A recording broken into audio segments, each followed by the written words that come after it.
नमस्कार। शास्त्री द्वितीय वर्ष में पंचम पत्र के अंतर्गत गोभिल गृह सूत्र के उत्तरार्ध का अध्ययन करेंगे। उत्तरार्ध में तृतीय प्रपाठक का अध्ययन करेंगे। इससे पूर्व हम लोग तृतीय प्रपाठक की पंचमी कंडिका तक अध्ययन कर चुके हैं। अब षष्ठी कंडिका में अध्ययन करेंगे। पंचमी कंडिका में हम लोगों ने अध्ययन किया था कि ब्रह्मचारी को समावर्तन संस्कार करने के पश्चात विवाह से पूर्व किस प्रकार का आचरण करना चाहिए, जिसमें आचार्य गोभिल ने स्नातक को 3 श्रेणियों में विभक्त किया था। व्रत स्नातक, विद्या स्नातक, विद्याव्रत स्नातक। और इन तीनों में विद्याव्रत स्नातक को श्रेष्ठ बताया था और उनके सारे आचरण करने योग्य आचरण बताए थे। अब उसी को क्रम को आगे बढ़ाते हैं षष्ठी कंडिका में।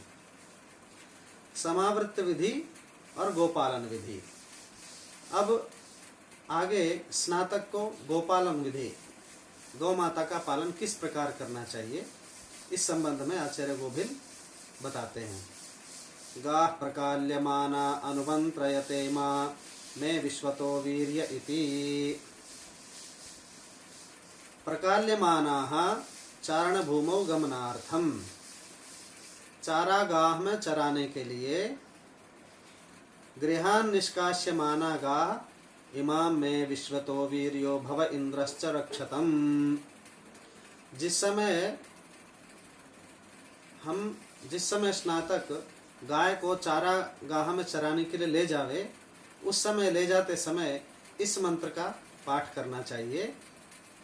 इमामे विश्वतो वीर्यो भव इंद्रश्च रक्षतम पूषस्त्वं पर्यावर्तया नष्टा आयन्तु नो गृहान अनेन मंत्रेण अनुमंत्रयेत्। रास्ते में जाते समय इस मंत्र का पाठ करते हुए जाना चाहिए। गौ माता को चारागाह में चराने के लिए ले जाना चाहिए। प्रत्यागता इमा मधुमतिर्मह्यमिति। प्रत्यागताः चारण भूमि तो गृहागतास्तागाः। जब गौ आदि को चारागाह में चराने के पश्चात वापस घर लेकर के आवे, उस समय इमा मधुमतिर्मह्यमनष्टाः पयसा सह गाव आजस्य मातर इहे मस्सन्तु भूयसीः अनेन मंत्रेण अनुमंत्रेत्। इस मंत्र का पाठ करना चाहिए। पुष्टिकामः प्रथमजातस्य वत्सस्य प्रांग मातुः प्रलेहना जिह्वया ललाटमुल्ह्य निगिरेत् गवां श्लेष्माशीति।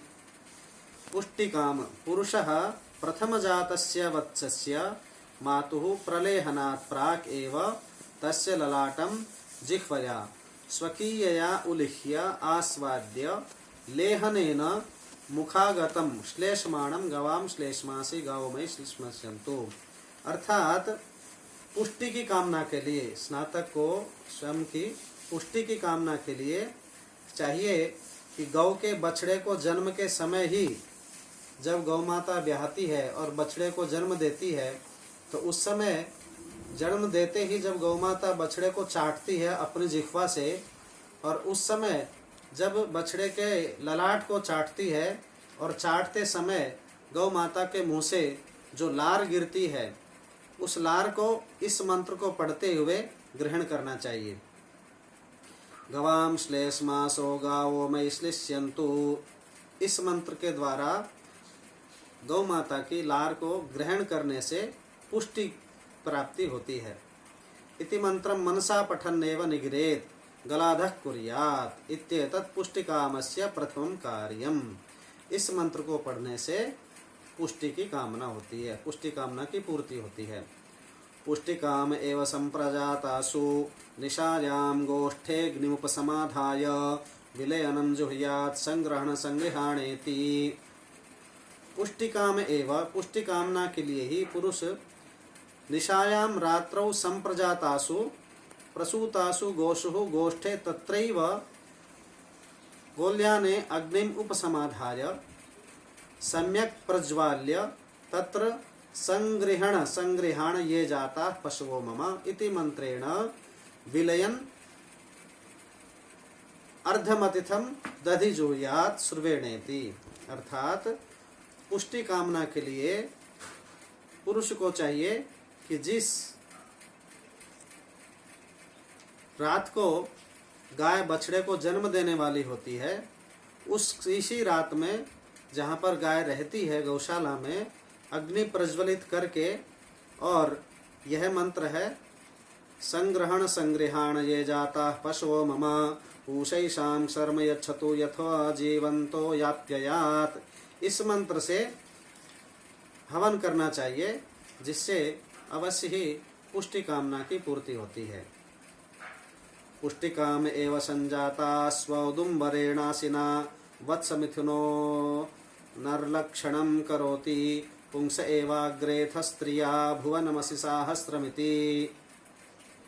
पुष्टिकाम एव पुष्टि कामना के लिए ही पुरुषः संप्रजातासु प्रसूतासु गोषु वत्सर्मिथुनयोः द्वयोर्द्वयोर्वत्सयोः औदुम्बरेण उदुम्बरकाष्ठीयेन असिना चिह्नक विशेषेण लक्षण चिह्नम उभयोः समरूपमेव करोति कुर्यात्। अर्थात जिस व्यक्ति को पुष्टि की कामना हो, वह गाय के जुड़वा बछड़ा और बछिया को जन्म देते समय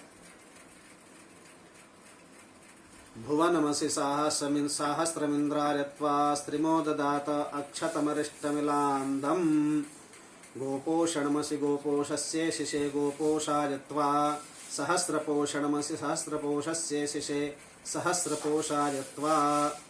ये जो मंत्र हैं, इन मंत्रों को पढ़ते हुए गूलर की लकड़ी की तलवार बनाकर और उस तलवार से बछड़े के एक कान में और बछिया के दूसरे कान में चिन्ह बना देना चाहिए, जिससे कृत्वा चानुमंत्रयेत लोहितेन स्वधितेनेति। कृत्वा अंकनम च ततः लोहितेन स्वधितिना मिथुनम कर्णयोः कृतम अनुमंत्रयेत।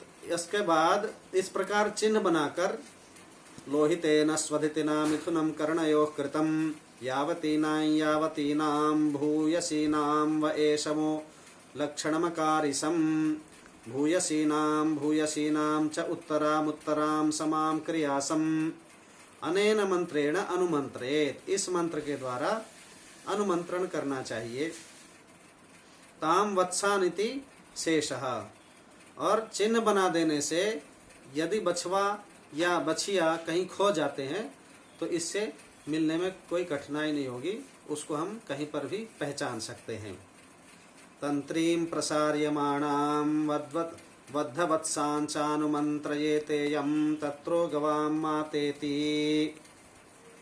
प्रसार्यमाणां शुष्की भवनाय वद्धवत्सांच गोह दोहनादौ तंत्रीं वत्स बंधन रज्जुम इयं तत्री गवां माता संवत्साना निवेशनी सानः पयस्वती दुहा उत्तरामुत्तराम समाम अनेन मंत्रेण अनुमंत्रयेत। और यह जो मंत्र है, इस मंत्र के द्वारा बछड़े के बंधन की रस्सी को सुखा देनी चाहिए। तत्रैतान्यहरः कृत्यानि भवन्ति। तत्र गौपोषणो एतानि अहरः कृत्यानि प्रतिदिनं कर्तव्यानि भवन्ति भवेयुः। गौ के पोषण में प्रतिदिन इन कार्यों को अवश्य ही करना चाहिए। निष्कालन प्रवेशने तंत्री विहरणमिति। निष्कालन प्रवेशने प्रथम द्वितीय सूत्रों को, जो प्रथम और द्वितीय सूत्र में बताया गया है, वही सप्तम सूत्र में भी बताया गया है। उस कर्म को करना चाहिए। अर्थात प्रथम तो गाय को चारागाह में ठीक तरह से मंत्र के द्वारा ले जाना चाहिए और वहां पर भरपूर पेट भर के चरने देना चाहिए। और जब वह चर करके वापस लौटे तो मंत्र के साथ उसे पुनः घर लेकर के आना चाहिए और यत्न पूर्वक सावधानी पूर्वक उसको खूंटे से बांध देना चाहिए। और तीसरे, गौ से अधिक गौ के बछड़े का ध्यान रखना चाहिए। गौयज्ञे पायसश्चरुः अथ पुष्टिकामेन गोयज्ञः कार्यं तत्र द्रव्य देवते विदधत्ते। गोयज्ञे पायसः पयसा सिद्धः चरुपक्तव्यः। पुष्टि कामना करने वाला पुरुष गौ का यज्ञ करना चाहिए। गौ यज्ञ करे और उस गौ यज्ञ के निमित्त दूध में पका हुआ चरु अवश्य लेना, अवश्य ग्रहण करना चाहिए। अग्निम यजेत पूषणमिंद्रमीश्वरम, अग्निम पूषणम इंद्रम ईश्वरम इमान चतुरो देवान यजेत अर्चयेत। अग्नि, पूषा, इंद्र और वरुण ये चारों देवताओं की अर्चना करनी चाहिए। ये चारों देवता अर्चनीय हैं इस गौ यज्ञ के लिए। ऋषभ पूजा, वृषभस्य पूजा भी कार्या, वृषभ की पूजा भी अवश्य करनी चाहिए, क्योंकि गौ यज्ञ का प्रधान अंग वृषभ ही होता है। गौ यज्ञेनैवाश्च यज्ञो व्याख्यातः, गौ यज्ञेन उक्तेन अनेन, यह जो गौ यज्ञ की विधि बताई गई है, अश्व यज्ञ व्याख्यातः विशेषणोपदिष्टः तथा च अश्व यज्ञेपि पायश्चरुर्द्रव्य दैव्यम अग्नाद्या एव देवता ऋषभ पूजा स्थाने अश्व पूजनम। गौ यज्ञ और अश्व यज्ञ ये दोनों एक ही प्रकार से होते हैं, मात्र गौ यज्ञ में वृषभ को लिया जाता है, वृषभ को प्रधान अंग माना जाता है, और अश्व यज्ञ में वृषभ के स्थान पर अश्व की पूजा की जाती है। यम वर्णौ देवतानामत्राधिकौ, अत्र अश्वयज्ञे देवतानां मध्ये यम वर्णौ इमौ देवौ अधिकौ पूज्याविति।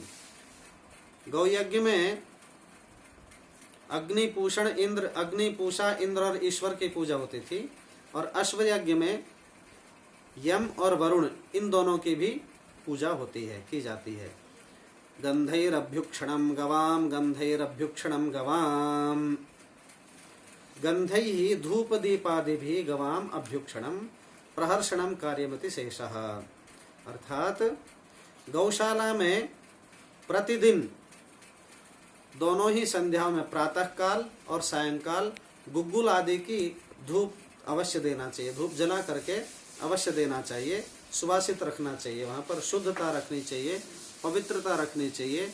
और गौशाला में प्रतिदिन गौ माताओं की सेवा करते हुए प्रतिदिन प्रातः काल और सायंकाल दोनों समय में भी गुग्गुल आदि की धूप अवश्य ही देनी चाहिए, जिससे वहाँ का वातावरण पवित्र बना रहे और शुद्ध बना रहे। षष्ठी कंडिका यही समाप्त होती है। अब अगले अध्ययन में हम लोग सप्तमी कंडिका का अध्ययन करेंगे। नमस्कार।